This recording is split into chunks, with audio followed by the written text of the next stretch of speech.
Hey gang, let me tell you about a set of EPs just released from Austin Music Foundation's Artist Development Program Year 4. It's called ATX Gen Next, Adventures in Lockdown, Sides A and B, and they're available now at austinmusicfoundation.bandcamp.com for only $5 a piece. The EPs feature songs from Austin Music Foundation's Artist Development Program Year 4 members Drint, Aubrey Hayes, DZ Brown, Stone Wheels, and Pelvis Wrestley. Your $5 donation will help AMF continue leading the way in producing innovative career-advancing programs, including the Artist Development Program. Every dollar over the suggested donation will go directly to these worthy artists. So get out there and pick up Gen Next, Adventures in Lockdown, Sides A and B from Austin Music Foundation's Artist Development Program Year 4. Let's get down. Attention Austin guitarists, are you having problems with your pedals? Have you ever wanted a custom built pedal? Well, I have the guy for you. That's my guy Paul English over at English Electronics. His pedals have been used by Charlie Sexton, Billy Harvey, and more. Personally, I use the English Electronics 4049 pedal as my main boost and crunch pedal, and I love it. It gives my tone warmth while packing the punch I need. You can visit English Electronics East Austin shop by appointment only. Call them at 512-633-5106. That's 512-633-5106. Or go to English Electronics on Facebook. Go get your pedals fixed. Let's get down. And you may ask yourself, well, how did I get here?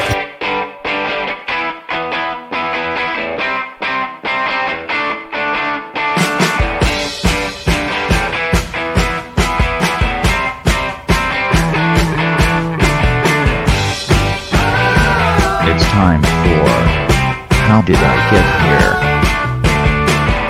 And now here is your host,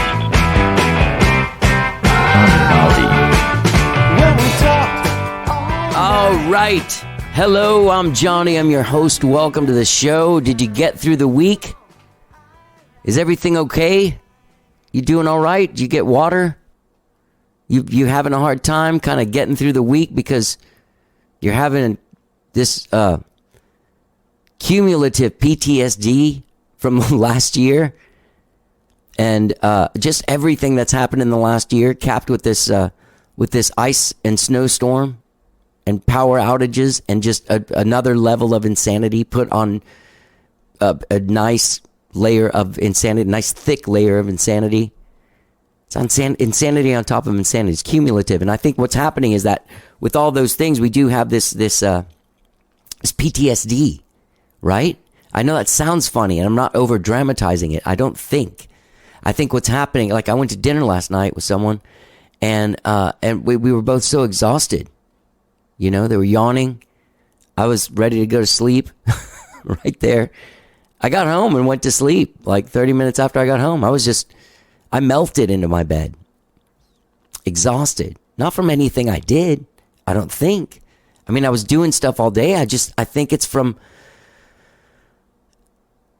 having that sort of straw that broke the camel's back in that ice storm. And just, you know, having your spirit just like, okay, it's broken. I had a talk with my friend Miles Zuniga. You guys know him from Fastball the other night. And we got into the depths of everything. And we couldn't stop laughing. That's the thing, is like, it's kind of at the point where you either laugh or you crawl into bed and cry. And I don't want to crawl into bed and cry anymore. I'm glad the vaccines are being distributed. Looks like after March 1st, I'll be eligible for that. So I'll be really excited about that. I've got a couple of Skyrocket gigs, like actual in-person weddings. My first ones since a year ago tomorrow. That's weird. Our last gig together was February 27th at a place in front of people.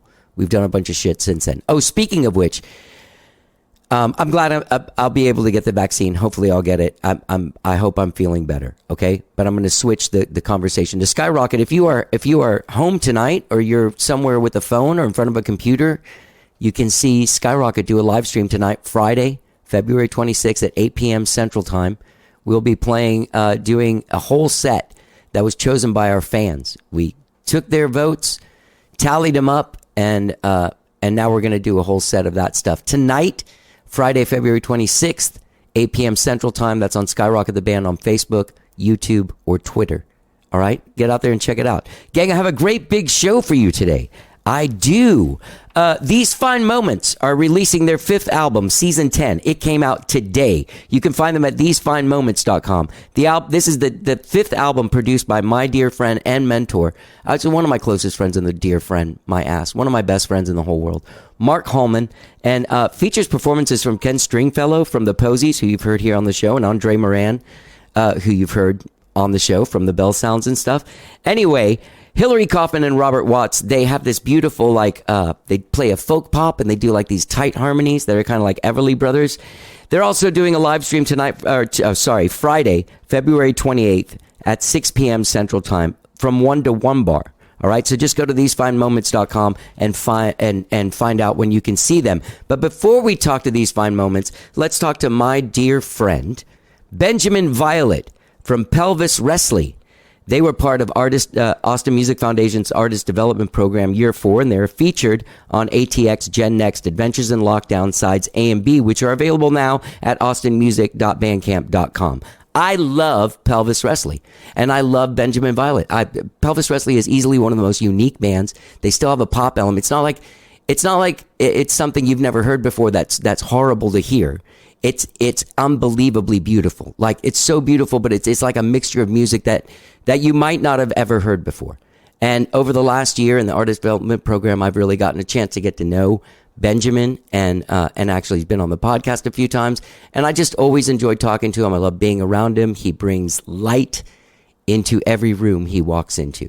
You can find Pelvis Wrestley's latest album, Vortexes Forever, available now wherever it is you stream and download your jams. And actually, yesterday I saw a beautiful video, a brand new video they released, and it was on Instagram. So go find Pelvis Wrestley on the socials. And before we talk to These Fine Moments, let's talk to the wonderful Benjamin Violet from Pelvis Wrestley.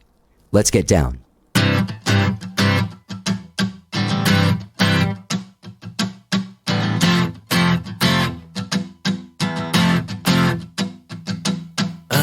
Years ago, on the brink of our extinction, you were sitting in my bed. We were together then, as if our continents had never shifted. Then you spun It's good to see you too. Yeah, man.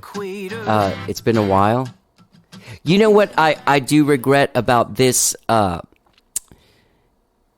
this year's recording sessions? I didn't get to just hang out the whole time because of the social distancing and only having a certain amount of people there. So I went by there and visited and checked up, but I didn't get to watch you work, which was something I was really looking forward to, because I think that you're a really, really special artist. Oh, thanks, Johnny. Yeah, I think you have something very, very special about you. Thank you. Yeah. Me too. Yeah. I very much cherished our growing friendship. Yeah, me too, man. Me Yeah. too. But here's the thing. This is going to be coming out after the second round of singles comes out. So Okay. A Million Years Get Together came out. Mm-hmm.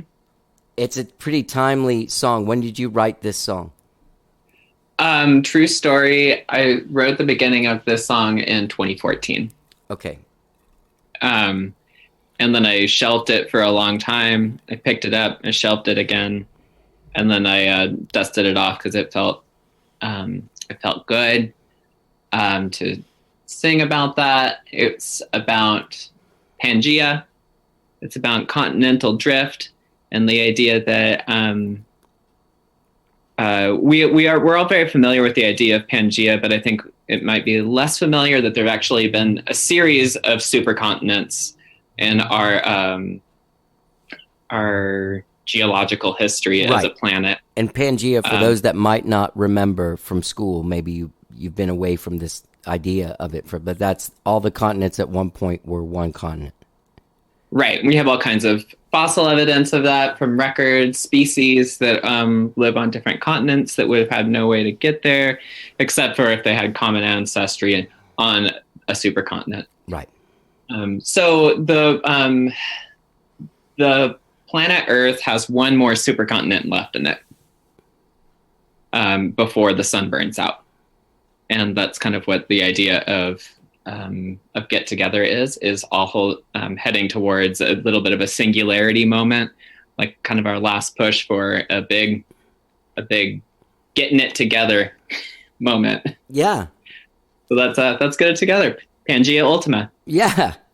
Did you feel like the message was appropriate for even like nowadays times? I mean, yeah, certainly. There's definitely like the element of disconnection and like pandemic times, feeling very separated from our loved ones over ideological differences, really wishing that like we could find a way to be standing shoulder to shoulder, build some kind of shared fossil record. Yeah. Yeah. So yeah, definitely some current relevance. Yeah. So tell me a little bit about your experience through the artist development program. But first, let's talk about the recording experience with Einar and Frenchie. Oh, yeah, absolutely. It's great being in the studio with those guys. Characters, man. Absolutely characters. Frenchie kept on telling me that I needed to be more like lasers. And, after a while, I think I found out, I kind of decoded it. But I always appreciate a word game. And so working with Frenchie is a trip because it's like real time. It's a real time work of like finding the code, getting into the code, getting into the mindset, and making some killer records together. Yeah, he speaks in absurd poetic metaphors. It is wild poetry. Yeah. Yeah, it is. It really is. What a lovely dude. Absolutely. I've had the good fortune of knowing both of those guys, Einar and Frenchie, for 30 years now. Wow. Pretty wild. Yeah. All right, so you went in there with the band and recorded. Yeah, the whole crew is in there. We brought in a new guy too, Zach Wiggs, who did the pedal steel on both tracks, both Horse Dreams and Pangea Ultima, Get Together. Mm-hmm. Million Years. You just gave it like 17 names. It has had, I mean, it's been, every time it comes off the shelf, it has a different name. That's how I give it a new life. Yeah. Yeah, I had this riff called Bitch, and then it turned into another song called Drag City much later, but like everyone always referred to it as Bitch, and it always made me feel bad. Oh, no. It wasn't what you think it is. Oh, okay. Yeah. I'll just change more what about what I bitching. thought it was. Yeah. I see. Yeah. Great. Yeah. Horse Dream's such an amazing song and so dreamy. Thanks. Yeah. And also, man, you put out a record during this time too, Vortex is Forever.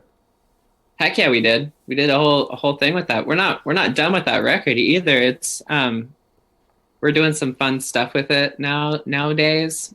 There's talk of a book coming forth. A book of yours?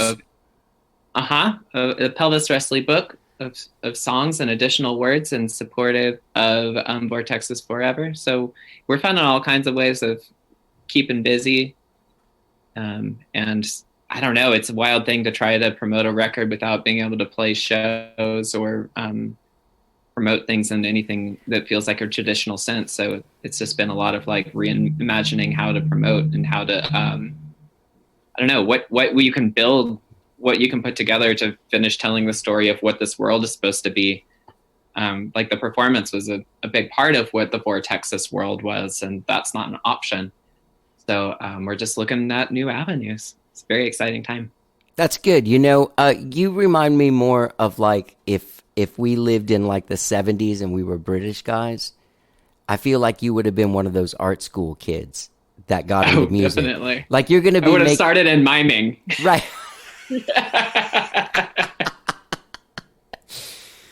That's a good place to start.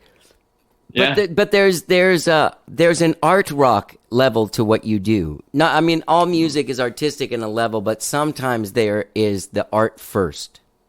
To me, those are definitely the people that I look to, like the Kate Bushes, the Laurie Andersons, the David Bowies, the Lou Reeds. Those are my friends. Yeah. Yeah. And so with the music, people might have heard a little bit of this, but if they're just coming to this, the music that you make is doing two different things at once. It's exploring like a traditional style of songwriting, but then expressing it through modern and even retro synthesizer, kind of like, there's a lot of synths and drum programs and also a lot of organic and acoustic things. When you're writing these songs, what are you writing them on? Like an acoustic guitar or an acoustic instrument? Or are you writing them on a laptop with electronics? I'm usually writing them through voice memos, and I'm usually driving or showering. So it's just a practice of stockpiling a bunch of notes and concepts. And then once I have something that feels like a song in there, I sit down with it and I do a lot of editing. I'm not a phenomenal guitar player or really musician in general. I really think of myself as like really shining in the writing process. So it's mostly just written from voice, and then just kind of imagining what kind of arrangements I want around it, and then faking my way through demoing that out. And then my band kind of helps me refine that and turns into a little bit of a song. It's all just like a process of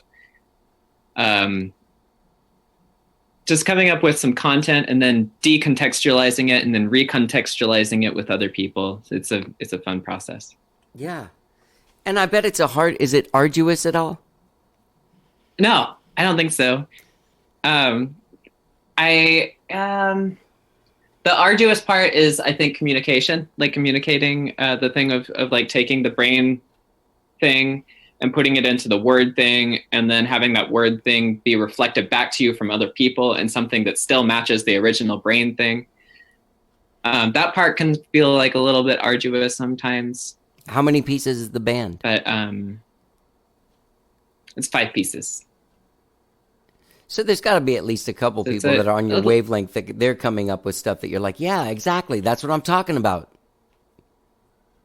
Yeah. And then they bring their own flavor to it as well. Right. And then a lot of times I like what they bring better than what I had, the original brain thing. Right.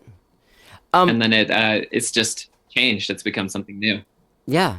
During pandemic, I've gotten into this thing with writing by making a cool groove on my drum machine and then playing bass. And then kind of like writing from there. Do you ever write on bass? I did. I just did. It was a great experience. Yeah. It's kind of neato because you can do weird shit with chords that you wouldn't have done if you were doing a guitar thing or something. I had the exact same experience. Yeah. Yeah. Just changing that root note really changes the shape of a moment. Shit, yeah, man. Yeah. It's a good time. Yeah, well, that's cool. And here's another bass question that I've always had for bass players that are lead singers. How hard is it to play bass and sing? That's where the programming aspect of our set is really helpful, because it kind of provides an external structure around it. But I can't say that I've had a horrible time with it, and I've been told I'm okay, so that's good. But I don't play very complicated bass lines, so I try to keep it within the realm of what I can do comfortably without messing up the whole groove vibe. Right. You know, I've only seen you play live once. Or I saw you on television, but I've only seen you like en vivo at a place. I think it was 2019, right? Because that's when we met. It had to have been Chirp Charlie's December 18th. Yeah, and I got to see you do 2 different gigs and be 2 different, like take on 2 different roles. And I was really, like I'd seen you that day on the TV and I was like just the whole thing, or the day before, something like that. But all of a sudden you were like the greatest person I'd ever seen. That's very kind. Yeah. Yeah, it's funny because I saw you, the sound was off, and I was like, wow, what is this on Fox 7? I turned was a it good on, time. and it sounded even better than I'd hoped. Oh wow, thanks, Johnny. What is? I don't have your website written down. It's pelviswrestling.com, right? You know what? We don't have a website. Oh, you don't? You're just on the Instagrams? Right now we're just on the Instagrams, but please find us on Instagram. You can find us simply by searching for Pelvis Wrestling. And we're registering that domain. And maybe maybe the time when everyone at home is hearing this, you will be able to visit pelviswrestling.com. Do you associate yourself from being from the same family tree just because of your name as like Brian Jonestown Massacre and the Dandy Warhols? Because of my last name? And Marilyn Manson? Oh, wait. Just because of Pelvis Wrestling. It has that kind of name to me. Oh. I mean, it's not exactly Brian Jonestown Massacre, but it has that kind of thing, you know? Yeah. Yeah, it's got that kind of vibe, I guess. Yeah. Yeah. Where did you? Let's throw me in the family tree. I was thinking about my literal last name. I was like, trying to find a connection between Benjamin Violet and Marilyn Manson. What's the word game here? I feel like I'm losing the word game. The Manson thing is when you're in the band, you have the first name of a supermodel and the last name of a mass murderer. Right. Marilyn Manson, Twiggy Ramirez. I mean, that is a legitimate comparison. Cindy Crawford Gacy. I just made that. I mean, Pelvis Wrestling is all about the spoonerism, you know? Mm-hmm. It's all about sitting in between different things and refusing to be distinctly either one. Refusing to be a country band, refusing to be a synth pop band, refusing to be boy, refusing to be girl. It's just being. A little head Is that wig. Cool? Is that okay? Yeah. Is that fine? Can I just Is that so can wrong? I just sit here? God. Well, dude, people need to get out there and find. They can get these singles at the. I'll put the Austin Music Foundation Bandcamp thing. They can check out Horse Dreams and Million Years Get Together. Two great, amazing songs. But then also they need to go and check out Vortex is Forever. Do you prefer that people go to a certain streaming website? Do you want them to go to Spotify or do you want them to go to Bandcamp? What do you want from these people? You know, pick your flavor. I like them both for different reasons. Bandcamp is great because you can see the cassettes that are beautiful from Austin Town Hall Records and our t-shirt. And then, Spotify holds all the numbers. Yeah. So, ladies and gentlemen, get out there and find Pelvis Wrestling. They're on Instagram. They're on Bandcamp. They're on Spotify and all the streaming services. Benjamin, I love talking to you, and I love you. Happy New Year. I love you, Johnny. And I want Happy everyone. New Year to you. Thank you. I want everyone to know that we're having this conversation on Inauguration Day. So there's a little bit of levity in the air. Yeah, we're sitting up a little straighter. Yeah, except me. Shoulders back, chins up. Yeah. Ready to do some work. Yeah, let's do some work. Stay Do safe. some heckin' work. And I hope I see you soon. I hope so. All right, my friend. Take care, Johnny. In a million years. Get together. In a million years. Get together. In a million years. Ah, yes. The intoxicating Benjamin Violet from Pelvis Wrestling. Check out their singles, Million Years and Horse Dreams, available on ATX Gen Next, Adventures in Lockdown, sides A and B. Available now at austinmusicfoundation.bandcamp.com. Also, check out their brand new album, Vortex is Forever. Gorgeous record. Go find them on the socials. I love talking to Benjamin. He's such a wonderful, wonderful man. All right, so let's talk to Hillary Coffin and Robert Watts from These Fine Moments, whose brand new album, Season 10, drops today. Go to thesefinemoments.com for all of your needs from These Fine Moments.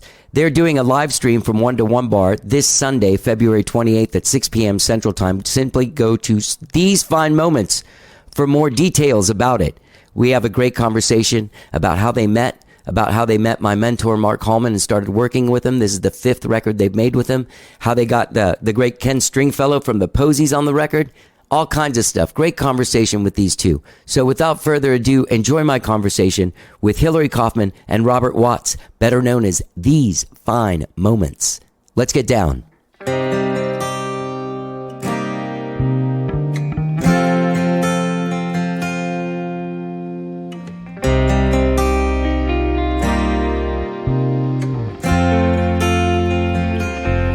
A penny for your thoughts, and a penny for another smile. $100 later, well, we were lost and we walked for miles, and so we walked in circles. Yeah, it's kind of I mean, it's until they start talking and doing stuff, it's pretty boring to watch. I'm like a hang in there guy, you know? Yeah. Like I hang in there from the beginning. Like I was watching it from like 7 a.m.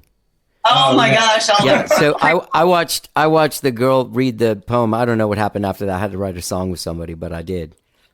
I did get to see it. What a joyous day! Yeah. Did you see the backstory on the girl's poem? No. She was writing it for the occasion, and right about the time she was trying to get it finished, the riot thing happened. So then she stayed up all night and finished it after the riot day, January 6th. Which may have informed her a bit on the poem. Yeah. Maybe so. So even more. Yeah. So so we have a series premiere of a season premiere of America, and also a season premiere of season 10 from you guys. Oh yeah, exactly. Yeah. Congratulations, man! Great record. Thanks. 10 years we've been playing, writing, and recording, and driving around playing gigs for 10 years. And pretty much all of the records you've done with Hallman. We did one with Doster. With Doster, yeah, I saw that. Pretty amazing, and we had George Reef and Donnie Wynn play on it, and it was a good one. Yeah. The rest were with Hallman. We feel at home there. Yeah, he's my mentor. I don't know if you know this. Robert, yeah, that's what he was telling me. I did not know until about an hour ago. Yeah, I actually lived at the Congress House too for a couple years. You did? Yeah. What years? 91 to 93. All right. Yeah. It was before Fine Moments. Yeah, a little bit before, 30 years ago. About that time, back in that era, I was playing in a band called the Rels. And we played Steamboat a lot, and we ran across your band, Mr. Rocket Baby, a lot of times there too. That was the band that I started when I lived there at the Congress House. Yeah. Cool. So tell me about what it is that the record's great, by the way. Fantastic record, and it drops February 26th, so people can get out. And you're doing it on vinyl as well, is that? Yes. Excellent. The records are supposed to be here Monday. Yay! Yeah, congratulations. The CDs we've had a little while. Yeah. You mean you'll be getting your records a month before they're supposed to come out? Yeah. That's almost unheard of, bro. It is. They told us, now, when do we need it to you? By the 26th? I said, no, that's the release date. Yeah. Need it before then. They said, oh, well, it'll be close. But I got an email from yesterday, and they said, it shipped, and they'll be there Monday. So let's talk about this relationship you've developed with Hallman over the last at least 4 of the records, right? Yeah. This is the 4th one. What does he bring to the table for you? Full length, Yeah. but we had a 5-song EP, Right, and then that you did with Stephen Doster. Yeah, and then we had and also one with Hallman. It's a long story. We started with Well, we started.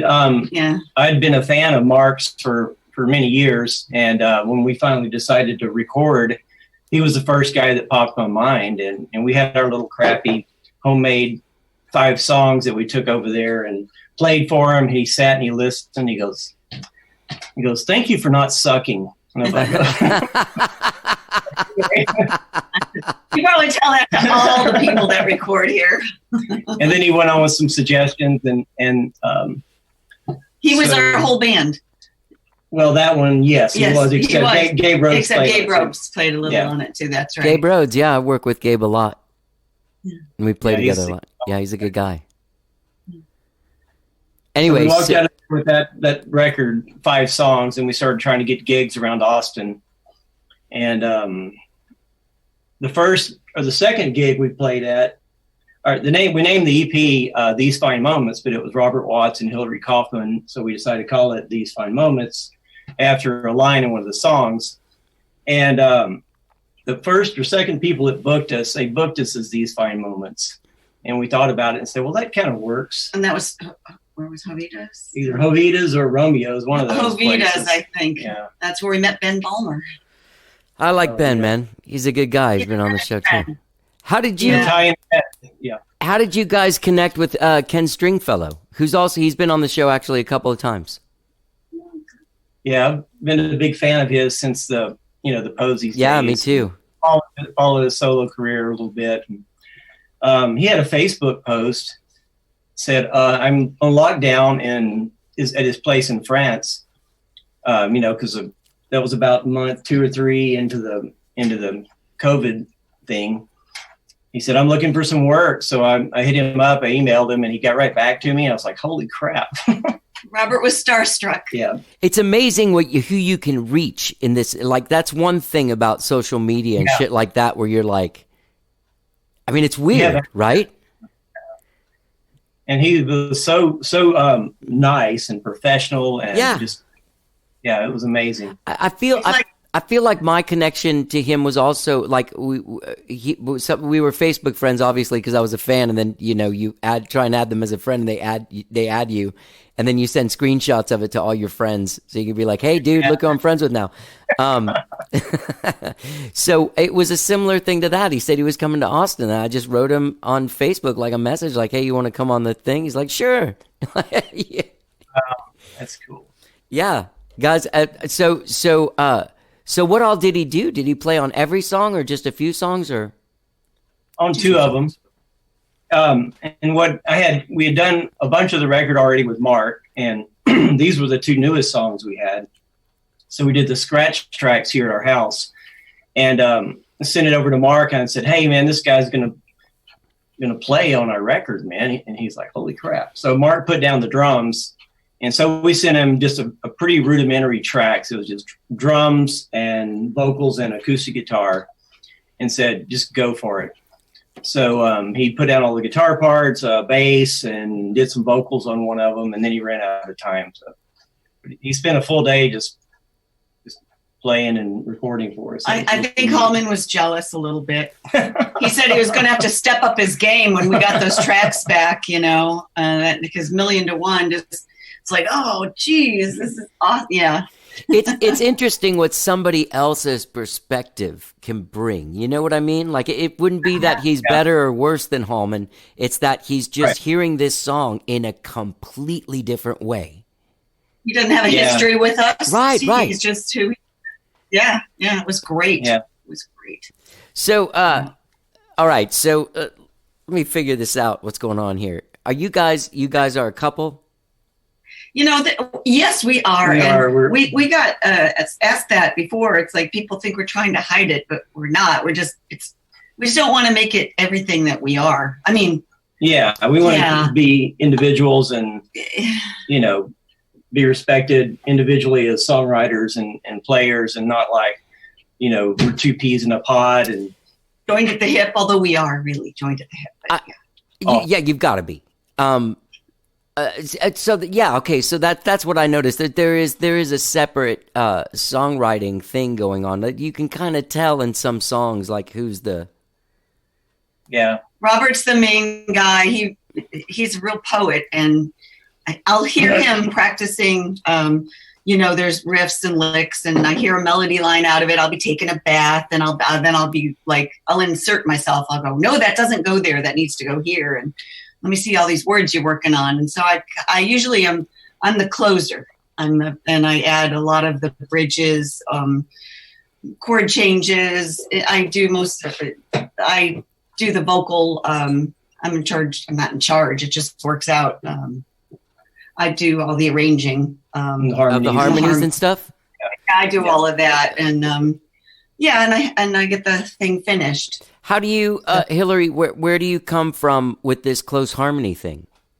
Did you grow up listening to like Everly Brothers and shit like that, and people that do that? I was in choir, You were? from as soon as I could be in elementary school and in church choir, and I just always heard in harmony. It used to drive my ex-husband crazy because, if there was a song playing, I'd pick a different part and I'd be singing along, not even realizing I was doing it. It would drive him nuts, It's like, the first time I ever saw someone do that was Hallman in his car when I was like 13, and he started singing this different part of the song, and I was like, wait a minute, that's in there. How did you hear that? You know what I mean? But sorry, so go ahead. So you grew up in choir. Were you in bands and stuff? Were you Hillary Kaufman, the artist? Well, yeah, I've been, my first group I was in like during the I Am Woman phase. We practiced in my basement, Joy to the World, but I was just yeah. Yeah, I'm older than you. I'll be 63 this year, but it's not that much older. You're just 10 years older than me. Just 10 years. And then I quit college to go for music full time, and I was playing in duos and stuff at that time. And then I quit school. Sorry, what were you going to college for? Oh yeah, that was not music. That would have made too much sense, But my dad wasn't very supportive of that. He said that was a nebulous dream, So I didn't know. It's pre-law and psychology and phys ed and recreation, and I mean, I had no idea. You can major in recreation. Yeah, it's phys ed recreation. That's what it was called. Oh, okay. I went to 3 different schools in New York State, and I just didn't know. So I just left New York on a winter's day. There's a song about that, one of my early songs, and moved to Florida, and then Nashville, and then to Austin. What was in Florida? Warm weather and sunshine. Okay. Because I'm upstate New York, and my sister lived there, so I had a place to crash until I figured things out. Where in Florida? St. Pete. Okay. St. Petersburg, Tampa, Clearwater area. Yeah, and then I was in top 40 in rock bands and traveled and in many, many different bands. And did you do that? I'm sorry. I feel like this Zoom thing makes people interrupt and stop and then do this whole thing. It's driving me fucking nuts. I love sitting face to face with people and do this. That's how I've done this show up until this COVID thing. My question to you is, were you doing those gigs in like the 80s that cover bands had? I remember hearing about them, and they were gigs where you'd go for like a week to like a Ramada Inn in like Gainesville. Exactly that. Yeah. And travel Florida and Georgia, and exactly that. There were band houses and stuff like that. Yeah.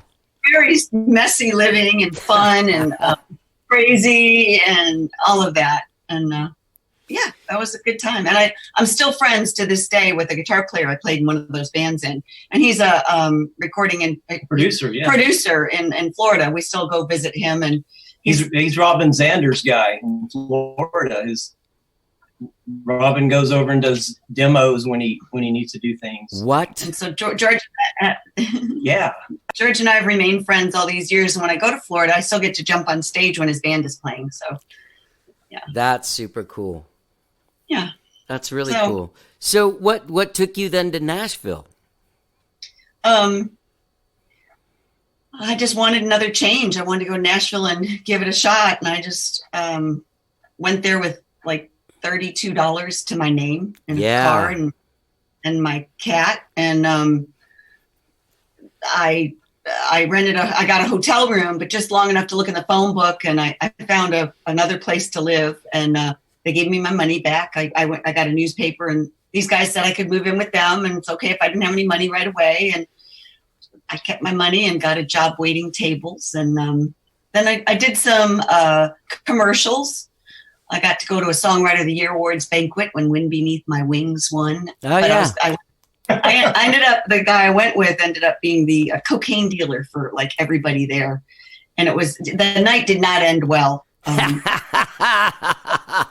Was Bette Midler involved? No, but who did I meet in that hotel room? Oh, country singers. I don't have them on the tip of my tongue anymore. Yeah, Lynn Anderson. She was in there. It was in the 80s. You know, it was like Yeah. Late 80s. That's when the cocaine thing is like in the sad part.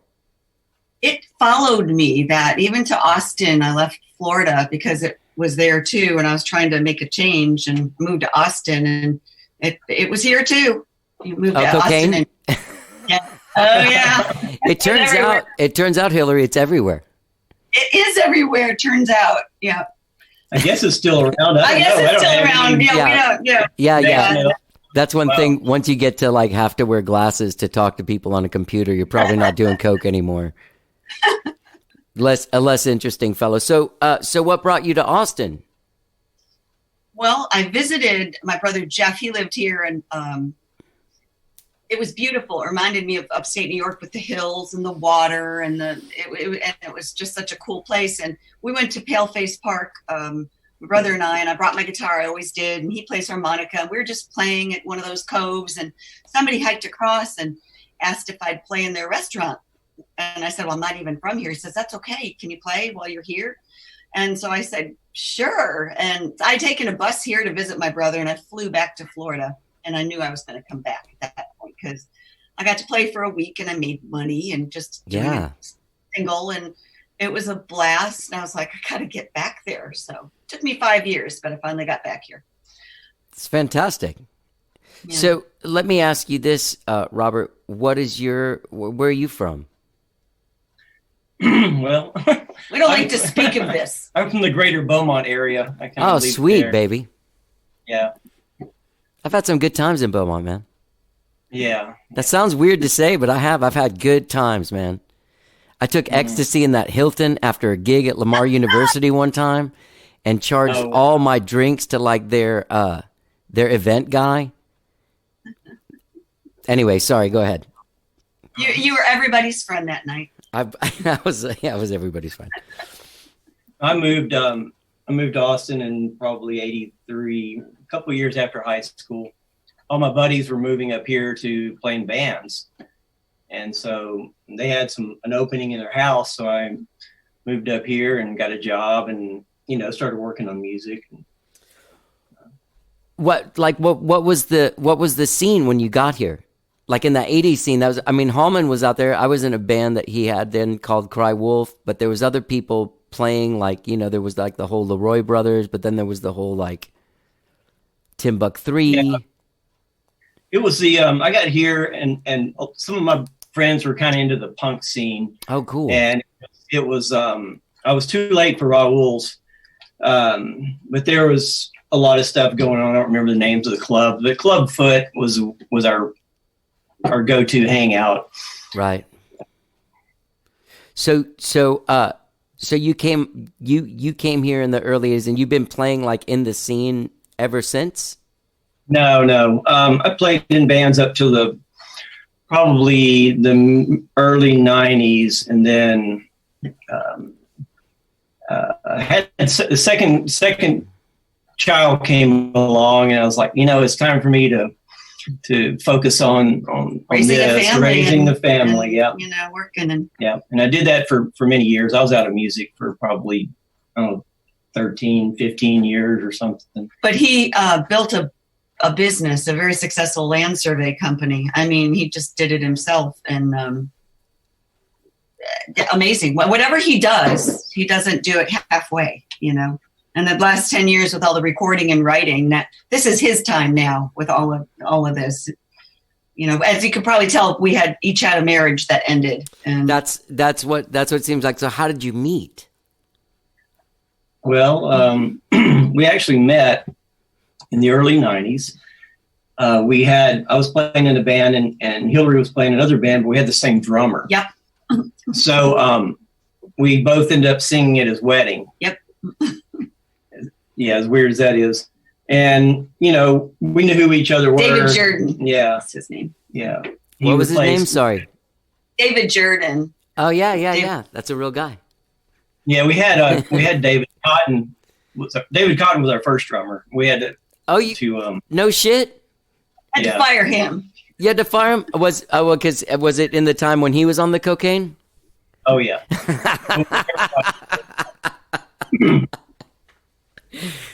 But what a great drummer, David Cotton. Oh yeah, I he love was his amazing. feel. Yeah, he was great, and we'd play shows at Steamboat there, and he was a door guy, Right? Yeah. So he'd get us these gigs opening up for like the Archangels and Van Wilkes and all these folks, and we just jump up there and use their gear and play. You know, it was pretty cool. I was in a pretty cool different stuff. scene. I was never into, although I did get to play Steamboat and Ellie. I met Rusty Weir. He was one of my first people Oh, yeah. I met when I moved to Boston, and I got to be on one of his albums. Actually, I was in a band called the Cosmic Dust Devils, and we were asked to do harmonies on his last project, and it was amazing. But so I became friends with Rusty Weir, and again there was that other stuff. Rusty was a partier too, Oh, really? a bit. That's a guy that I always referred to as Tex Jagger because he looked like a cowboy guy, but when he started moving around, he was kind of like this weird Mick Jagger guy. He was great. Yeah. He was great. Yeah, and I got to play with him a little bit, and And we were doing the Wednesdays at the Saxon when we would play before. Oh, yeah. Remember, but David got us those gigs too because Robert Hillis was Yeah. Of course, know, the owner of Steamboat. Yeah.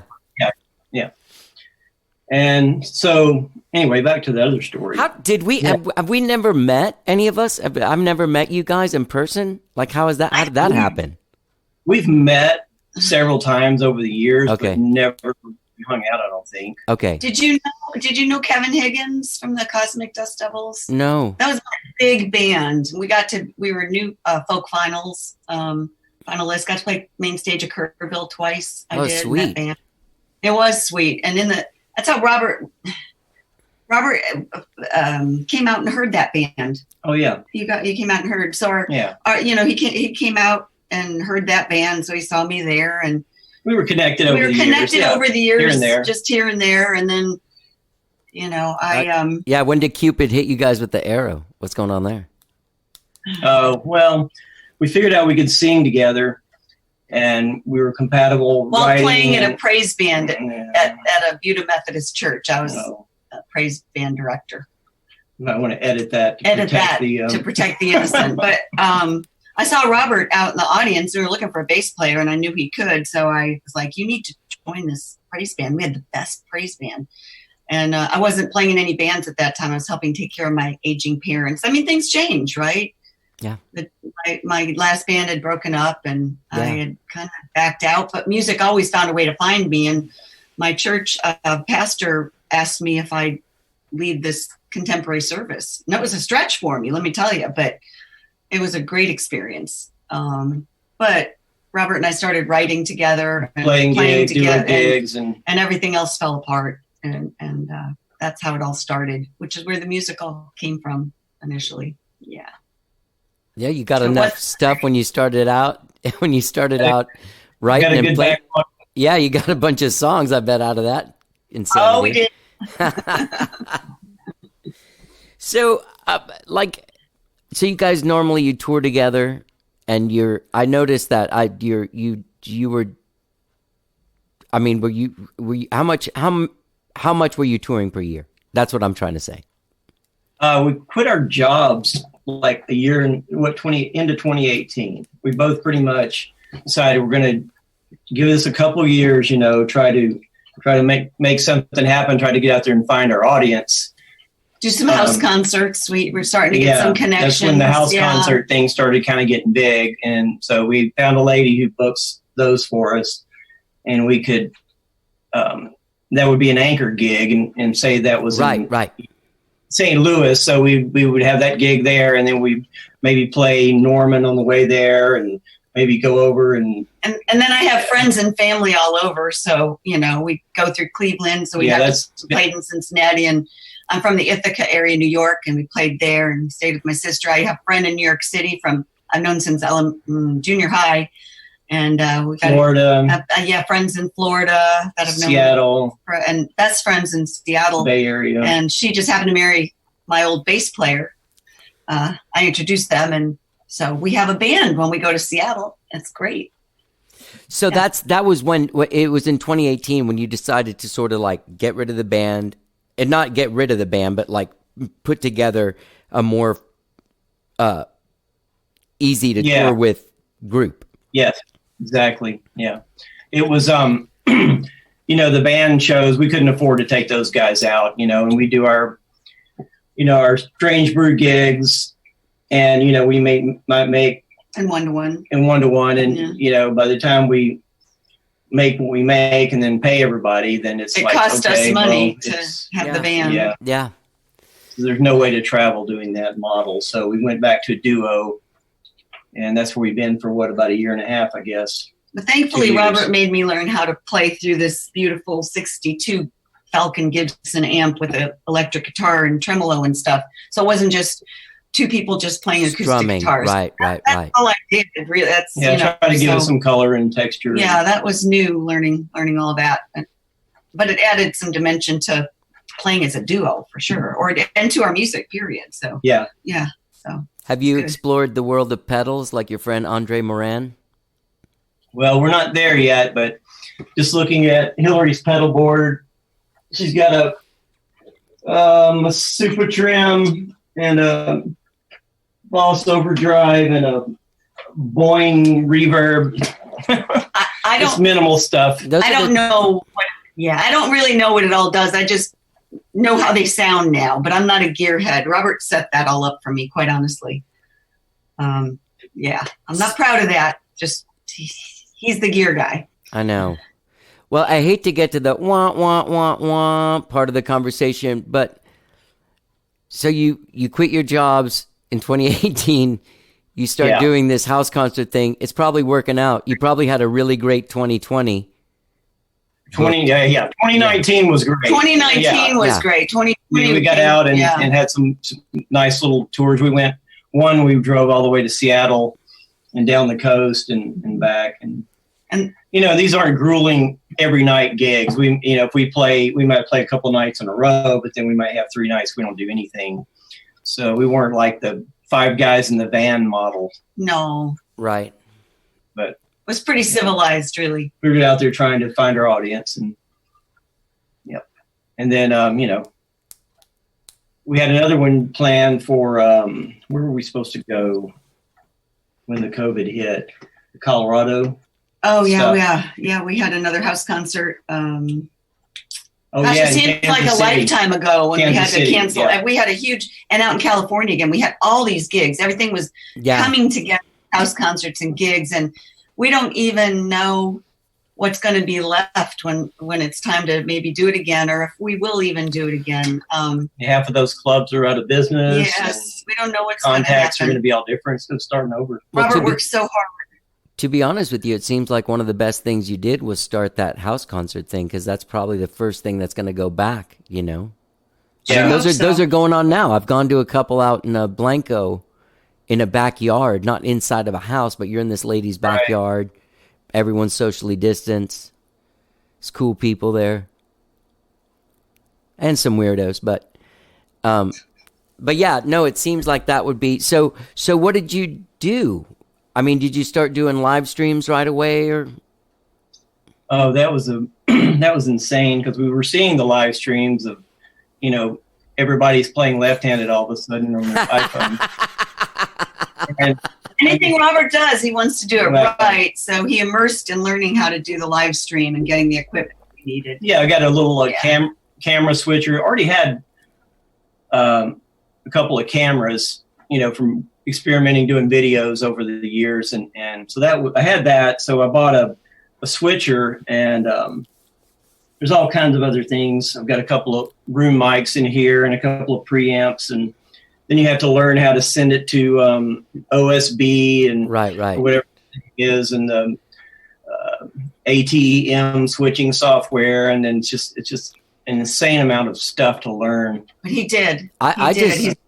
You're a better man than me. I just put my phone up on this little holder thing and start singing. Well, that works for you. And wasn't where we wanted to go. Well, I'm in a band that's like a 7-person band, and we do a live stream, and that's a whole production thing. Like everything's mic'd, and yeah.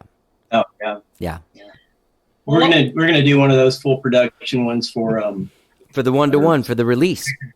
Yeah. But there won't be any other musicians. No, so. it'll be us, but we're going to get Kurt Ganem to tape it and put together a nice thing for us. I wanted to mention, yes, what was the first thing we did is we threw up our garage door. We played garage concerts for our neighbors, because we had just moved into this neighborhood kind of, and it's such a cool neighborhood.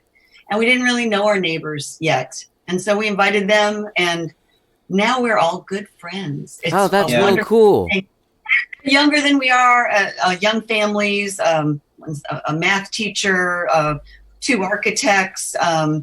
One works at a hospital. She's an audiologist, and he's, what does he do with this? He works for a school. Yeah, works for school. Yeah. He does athletics or something. Anyway, and we know all their kids, and they bring us cupcakes and deliver our paper, and they come out and throw blankets down and have a cocktail or not, or and that's killer. Got to know it. That was in the spring. Yeah, that was in the spring. We did that for 6 weeks. Until it got hot. Until it got hot, and I work for a dentist, and the office reopened, and I was working part-time around all our gigging, but she asked if I could come back full-time, and since we're not doing anything, I am working full-time until we find somebody else so I can go back part-time. So, how does that feel going into work, into a place at this time in a pandemic? It was really weird at first. The first couple weeks were really weird, but we have control over our environment. We have all the PPE.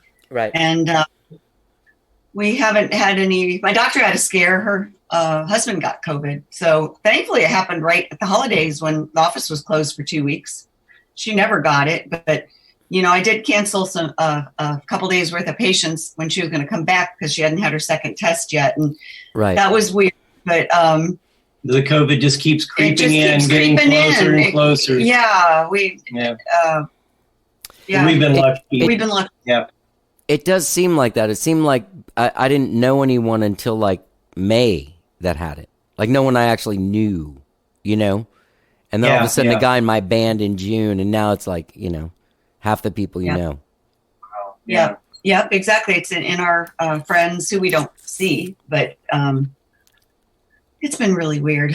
I'm thankful we have the relationship we have because we like each other, and we do. Robert writes, and we practice, and I'll join in on the writing. I do yoga, so you can do. I prefer to do it in a studio, but I can do it by myself.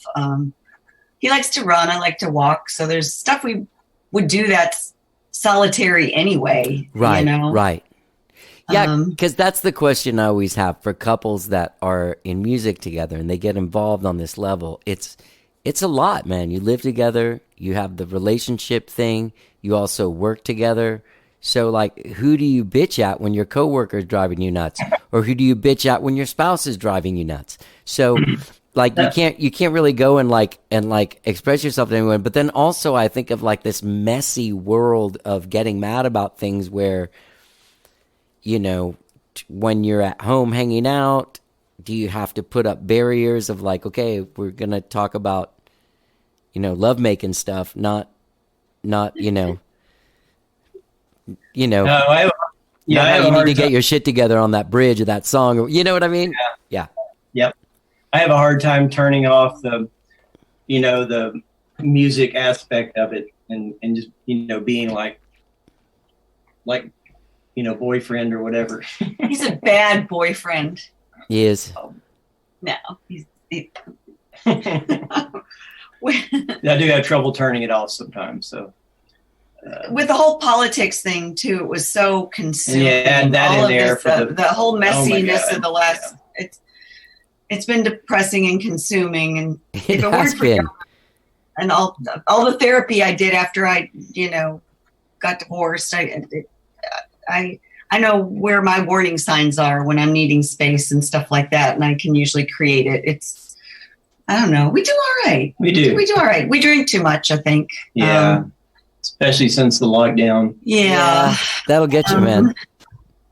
it's just too easy, you know. Yeah. We have no trouble getting in the van and driving, and it, for days and days and weeks and whatever. So we're pretty good there. We get along well. Yeah, that's tough. How does it?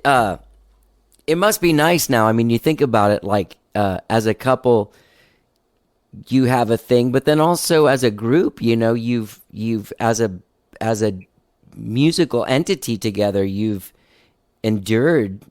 Most bands aren't around for 10 years, is what I'm trying to say. Yeah. I was thinking about that too. Yeah.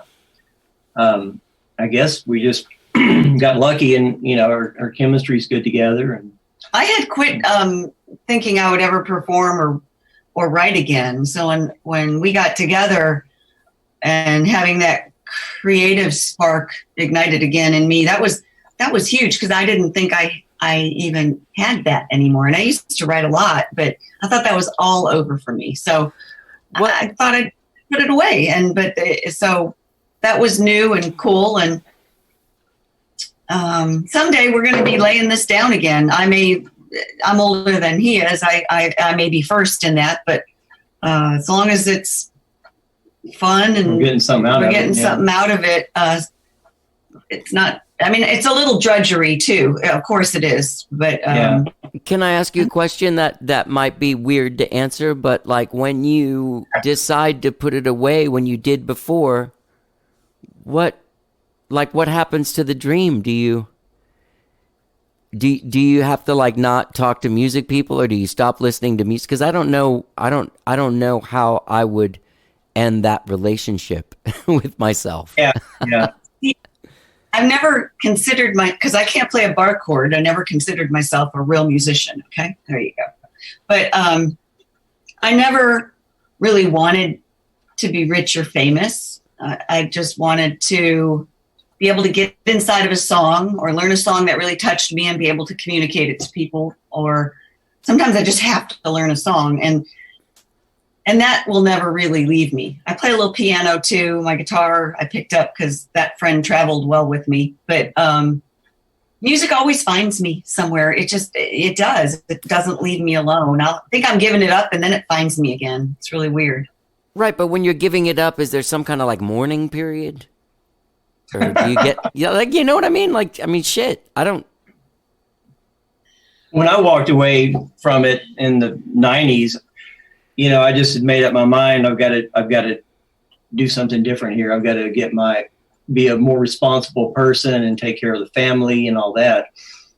And so I pretty much was cold turkey, and because the Rels had just broken up, about the time my daughter was born, and played our last gig, and I just felt like it was time to make a break, and I was living in Buda at the time, so it's not like my neighbors were musicians and I was hanging around with people all the time. Right. That just seems like there would be some sadness, like you go and maybe go see a band like a few years later, and you go walk in and you're like, oh man. Yeah, I guess there was some of that. And I kept my hand in it because I always had guitars around the house and Recording equipment. I had some gear. That was later, towards the time we started playing together. But, once every couple of years, I'd have a song that would come out of me, but, as far as performing and playing in a band and all that I was done with that. I got married because I thought it was time to. Everybody was getting married, and I moved here to do music, and I got married 2 months later. And we didn't have children, and that was okay because I'm not particularly into children. Although your children are very nice. I was going to say that must make Robert feel good. No, it wasn't right for me, but I really tried to become somebody I wasn't meant to be. Right. And I became pretty unhealthy because I was squelching something. Yeah. And I found my way through that and out of it. And it was a long, interesting road. Even quit my job to take care of my parents. And, I was saying, this is going to be the end of music. And then something else reached out for me to continue it, that praise band. It sounds really silly, but that saved me. It saved me. And I was attacked by a dog, and that's what set. And I lost my thumb, and part of it, and I started doing yoga, and that's what set me into the course of getting divorced and starting to become an artist again, because I wasn't living my life authentically, and I was making everybody else happy, and I was ignoring the person I was inside, you know, who I truly am. I had squelched it, stuffed it down, and all of that, and the universe had to take me and shake me. Sent me that dog. I got bitten, you know, a lot of trauma, and yoga helped me get through all of that. And it was all really messy, but I had to answer to a higher calling, which is your own, be to thine own self, be true thing. Yeah. Yeah. So I'm a people pleaser. All right. But that will kill you. Yeah. It can kill you. So, well, that's good. And then chance here. Yeah. And so Robert's with the authentic you. You're not some version of yourself that pleases Robert. Yeah. Yeah. No, dude, that's amazing. And, you know, thank you so much for opening up and being honest about it, because now I feel like there is like, makes me want to listen to your records again. You know what I mean? Like, and hear that love and connection and that spirit of freedom that you get from music, you know? Robert is still, I mean, he's darker than I am. I've got a lighter personality, you know. This is good, light and dark. We all are that, right? He's the guitarist with mystique. Yeah. I'm not as open as Hillary is. He didn't want to talk about any of this, I'm sure, but that's all right. You know, I've got nothing to What hide. it is, So, you know? so if this was an interview with just Robert, we'd probably be talking about guitar pedals and stuff, right? Yes, indeed. When we first got together and he was writing a song, and I'd be looking, I'm like, what is this about? He says, oh, it's about nothing. I said, no, these songs aren't about nothing. So we had to have some conversations about stuff inside us that comes out, whether we think it is stuff that's inside us or not. Yeah. You know, for us, we don't write songs because people gave us a prompt, or, you know, usually it comes from a place, and they're usually dark, I would say. So you don't play any songwriting games? That was mean the way you said that.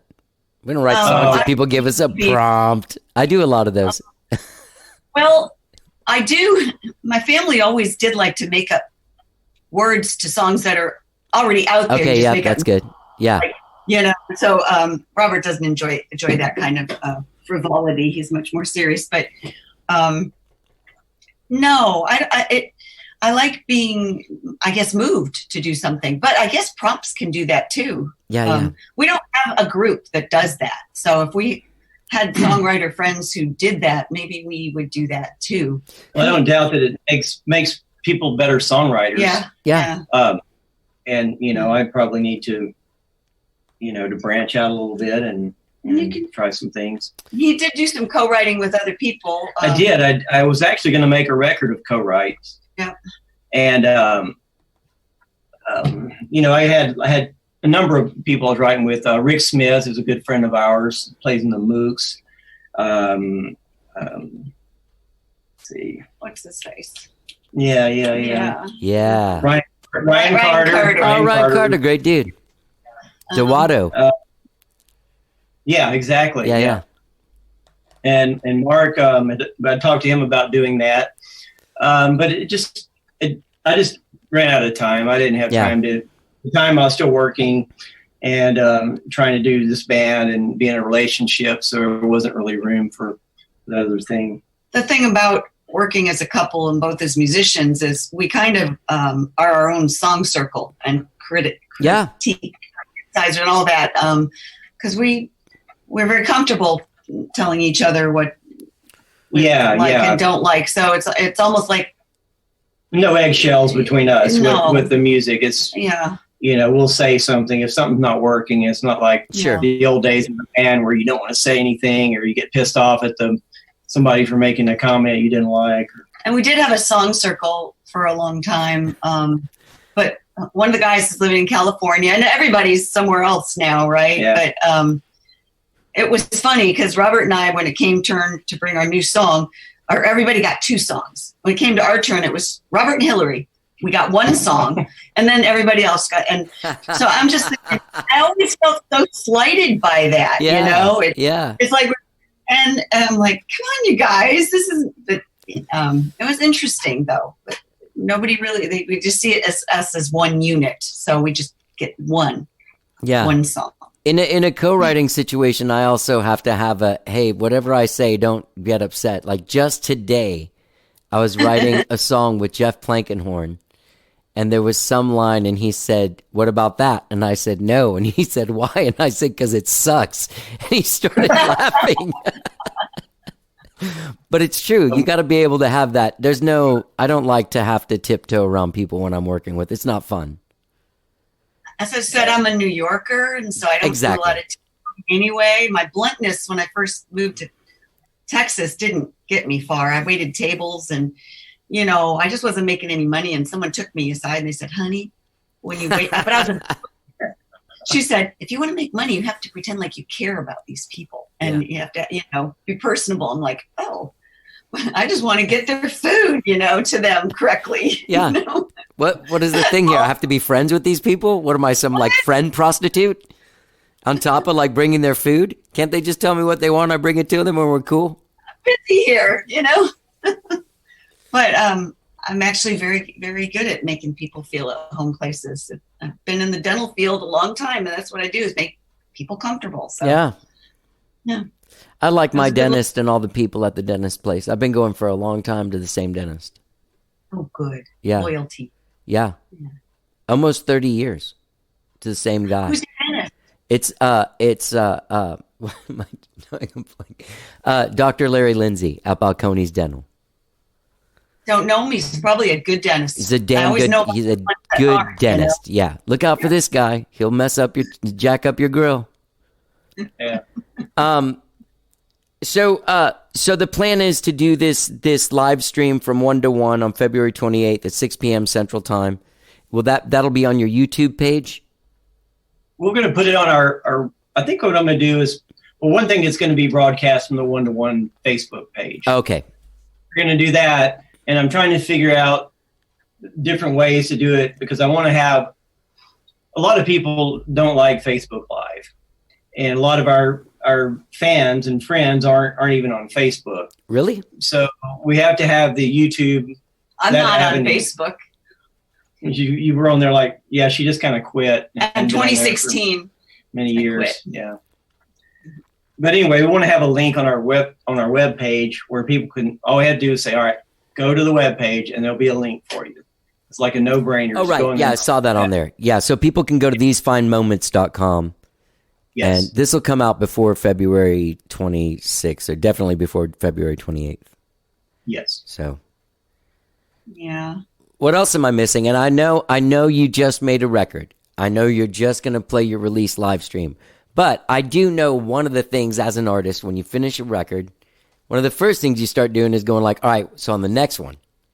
So, you know what I mean? Have you hit that? Do you have a vision for what's going to happen for season 11? Well, we have 3 songs in the can at home, and we got 3 that we didn't put out that were already recorded. So we've already got a good building block for our next one. We've got a couple we've working written. on. There's three more.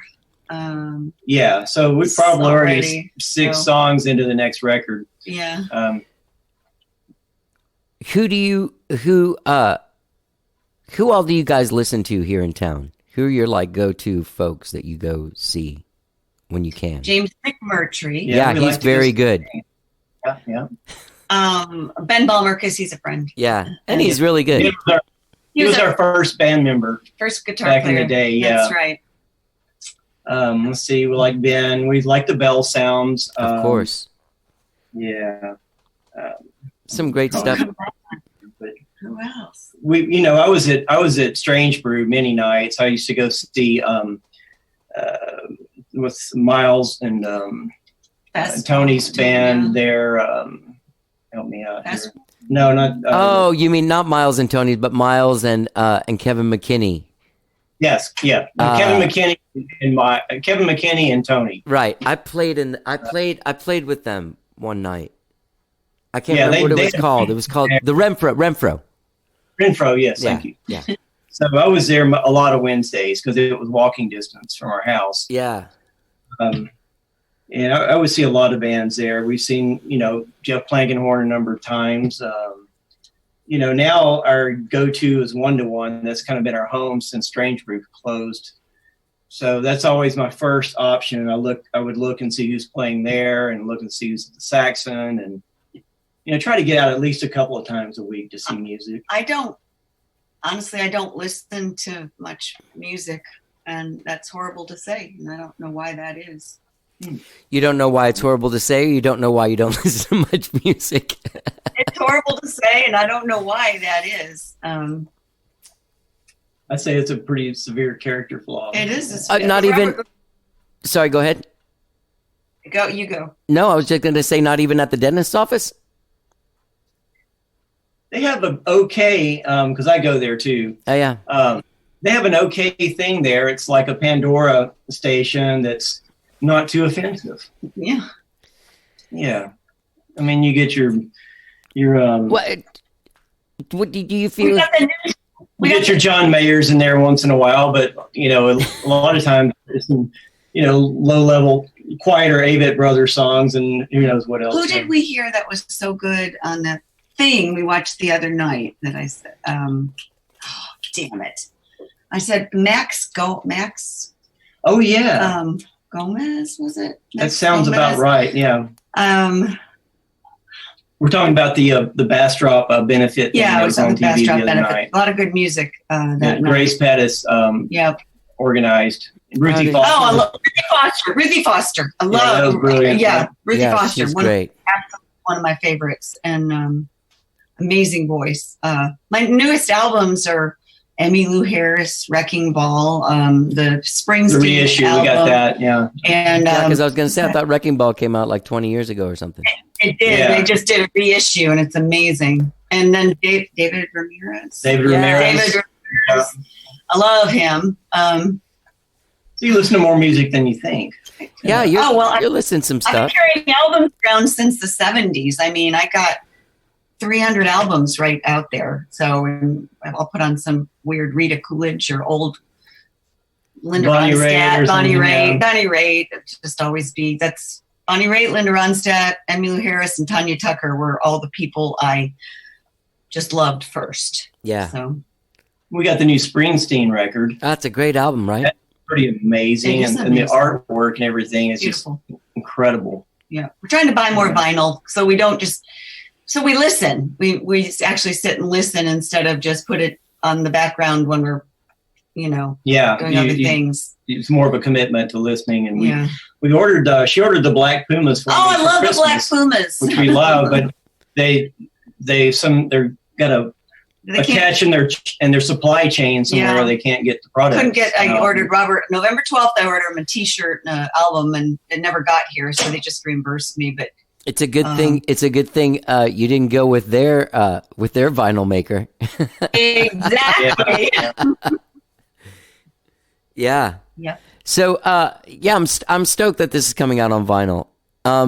People will be able to find it on the website. Obviously, you're probably going to drop off some at Waterloo and the places that sell the records too, or We will certainly try that. Yes, we will. They may tell us. They've taken our stuff before, but nobody's ever bought any of it. So, he says, we got to come get your stuff now. But Who, they're so Martin? nice. That's always a sad call. I've gotten that It call is a before. very sad call. I've gotten that call from Martin where he's like, "Hey, man, look, Yeah, Martin. you can't store your shit here anymore, buddy. You got to come get it."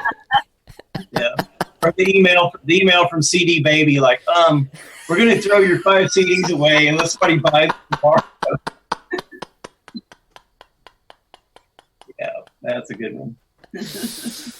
Oh God, why is that so funny to me? It's not funny to get that call because actually you get mad at Martin. Like you want to fight Martin. Like, what do you mean you're getting? Well, put him somewhere where people can see him. Maybe it's your fault. Yeah. Well, that's been really great talking to you guys. You're very cool, and thank you, Hillary.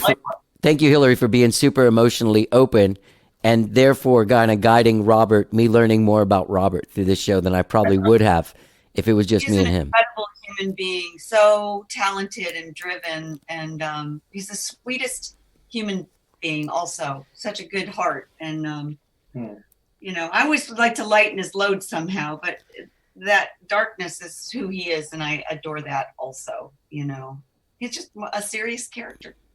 But seeing him smile, wasn't it nice seeing him smile? Yeah. I feel like that's going to be my relationship goal with you, is to try and make you laugh every time I see you. You're on. Okay. Okay. Look, I already did it. That was amazing. All right. So people can get this record. Comes out February 26th. It's called Season 10, produced by Mark Hallman, featuring the talents of, I'm sure Mark Hallman's on there. I don't think he makes records that he doesn't do his whole thing on. Andre Moran, stellar musician, and of course the legendary Ken Stringfellow from the Posies, Big Star, REM, and My Dreams. You know, it's funny. I reached out to some other folks too. I reached out to Matthew Sweet, and he didn't reply. Gary Loris didn't reply either. But Ken Stringfellow did. So we like the same guys. You're a power pop guy. Yeah.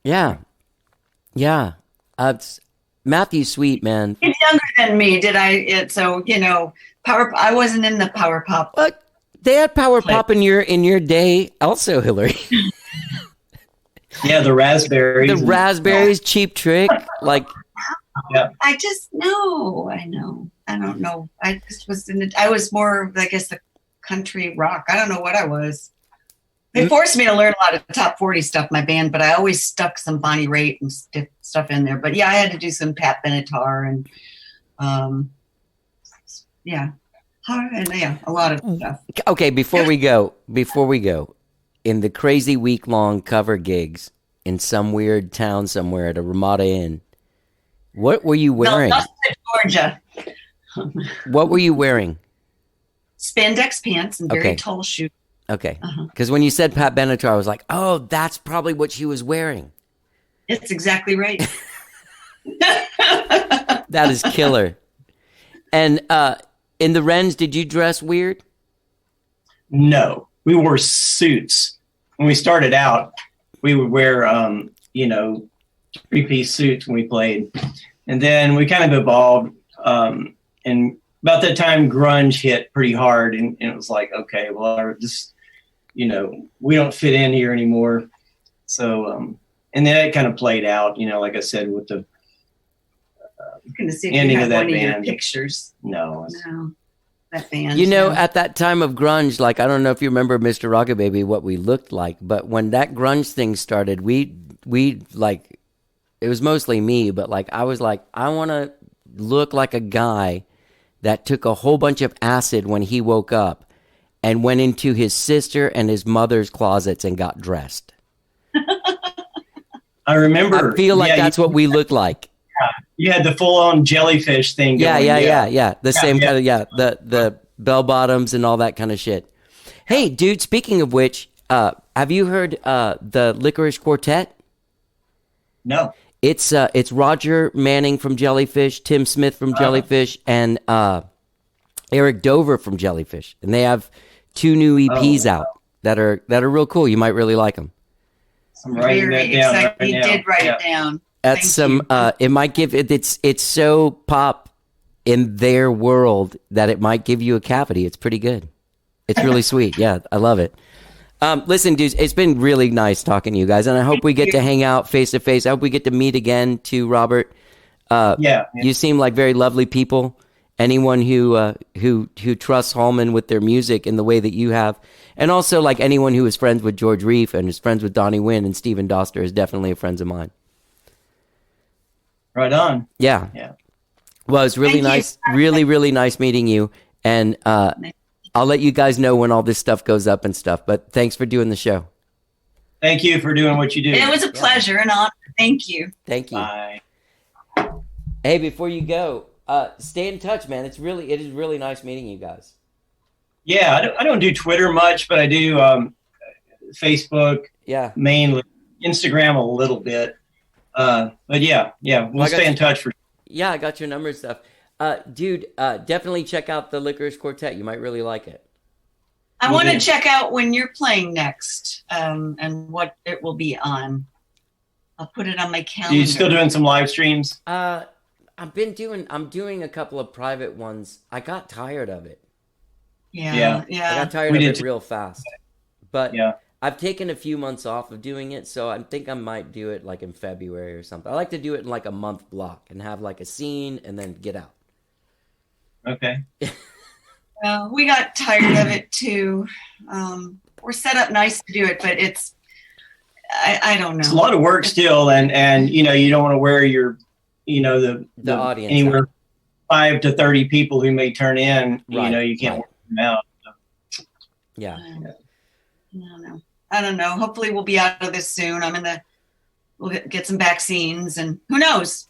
All we know is we don't know. So that's what life's about, Yeah. Just being resilient and just getting used to not knowing what's going on. Getting comfortable. Comfortable with uncertainty. Yeah, definitely. Well, it's really nice meeting you guys. Stay in touch. Great record too, by the way. Thank you. Thanks so much. Right. Take care. Well, we were lost and we walked for miles, and so we walked in circles. Hillary Kaufman and Robert Watts. Always great talking to those guys, man. What a talented duo that is, huh?